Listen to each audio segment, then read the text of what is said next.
ரொம்ப ஹெல்ப்ஃபுல்லாக இருக்குது. ஆனால் வெயில் ரொம்ப தாங்க முடியல. இந்த மாதிரி சிக்னலில் தான் இது போட்டு ரொம்ப நல்லா இருக்குது. இது எல்லா இடத்துலையும் போகணுன்னு தான் ஆசைப்படுறோம். அது ரொம்ப பாவமாக தான் தெரியுது. ஏன்னா முதல்ல கோயம்புத்தூர் ரொம்ப பசுமையாக இருந்தது. நிழற்குழி அமைச்சது ரொம்ப ஹெல்ப்ஃபுல்லாக இருக்குது. ஆனால் வெயில் ரொம்ப தாங்க முடியல. இந்த மாதிரி சிக்னலில் தான் நிற்க முடியல. ஏன்னா வண்டியிலே சுற்றுறவங்களுக்கு இது ரொம்ப ஹெல்ப்ஃபுல்லாக இருக்கும். இப்போ மாநகராட்சி சார்பில் எல்லா மரத்தையும் வெட்டிட்டாங்க, அது எப்படி பார்க்குறீங்க?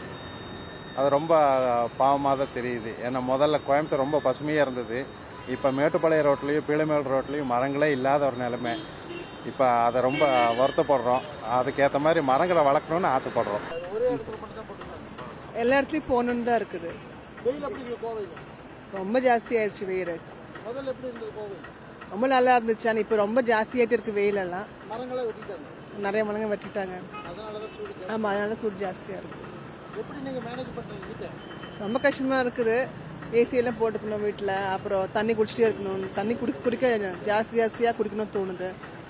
ஸோ இது போட்டு ரொம்ப நல்லா இருக்குது. இது எல்லா இடத்துலையும் போகணுன்னு தான் ஆசைப்படுறோம்.